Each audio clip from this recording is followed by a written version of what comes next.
নমস্কার। সর্দি ও সর্দি জ্বর যেটা এর কারণ হলো প্রথমে নাক ও ফ্যারিংসে কতকগুলো ভাইরাস আক্রমণ করে। এদের মধ্যে প্রধান হলো যে ভাইরাসগুলো সে পরবর্তীকালে যে জীবাণুর আক্রমণ করতে পারে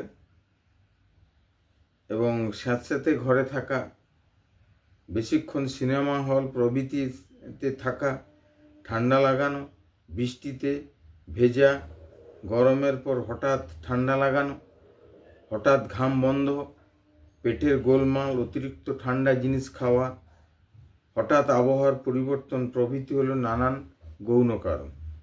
যে প্রধান কারণগুলো হলো সেগুলো প্রথমে এক নম্বর হচ্ছে প্রথমে নাকের মধ্যে প্রায় সুরসুর করতে থাকে এবং মাঝে মাঝে হাঁচিও হতে থাকে।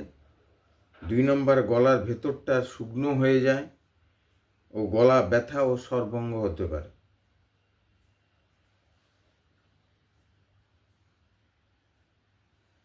এবং 3 নম্বর হচ্ছে মাথা ভার মনে হয়, মাথা ধরাও দেখা দেয়। 4 নম্বর নাক ও মাঝে মাঝে চোখ দিয়ে প্রচুর জল পড়তে থাকে। 5 নম্বরের চোখে লাল হতে পারে, ছলছল করে, আবার নাক দিয়ে প্রভৃতিতে জ্বালাবোধ দেখা যায়। 6 নম্বর হচ্ছে অনেক সময় প্রথম অবস্থাতেই সামান্য জ্বর হয়, বেশিরভাগ ক্ষেত্রে সর্দি ঘন ও গাঢ় হয়। তখন জ্বর দেখা যায়। সাধারণত জ্বর 99 থেকে 100 ডিগ্রি হয়।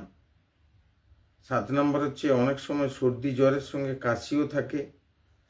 জটিল লক্ষণ যেগুলো হয় সাইনাইটিস বা নাক ও মাথা ভেতরে হাড়ের সাইনাস বা অন্যান্য ঝিল্লি আক্রান্ত হয় বলে নাক দিয়ে জল পড়ে, তার ফলে মাথা ধরা হয়। কিন্তু অনেক সময় এই সাইনাসে জীবাণু সংক্রমণ ক্রনিক হয়ে যায় এবং তখন মাথা, মুখ প্রভৃতিতে ব্যথা চলতেই থাকে এবং মাঝে মাঝে এটি হয় ও সর্দিও লাগে। বারবার মাথা ধরে এবং নাক বন্ধ হয়ে যায়। এইগুলো সব বিশেষ এবং এবং শ্বাসনালীর অনেক অংশে প্রদাহ হয় এবং ট্র্যাকাইটিস, ব্রঙ্কাইটিস, লিভার নিউমোনিয়া প্রভৃতি হওয়ার সম্ভাবনা থাকে। রোগ কী করে নির্ণয় করা যাবে? যখন সেটা হচ্ছে যদি শিশুদের সঙ্গে কনজাংটিভাইটিস থাকে তবে তা থেকে পরে ঘাম বের হতে পারে। মাঝে মাঝে সর্দি হয় কিন্তু দেহে দুর্বল হয় না। এরূপ হলে তা নাকের ইনফেকশন না ভেবে ন্যাসাল অ্যালার্জি বলে ভাবতে হবে। অনেক সময় নাকে প্রলিপ হয়, সাইনাসে ক্রনিক ইনফেকশন হয়, নাকের সেপ্টাম বেঁকে যাওয়া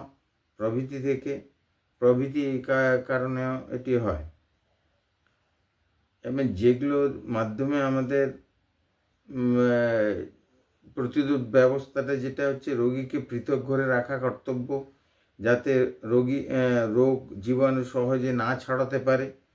তা সম্ভব না হলে পৃথক খাটে মশারি টাঙিয়ে শোয়া কর্তব্য। এবার জেনারেলি ভিক্স বা ইনহেলার শুকলে অনেকটা কার্যকরী হয়। এছাড়াও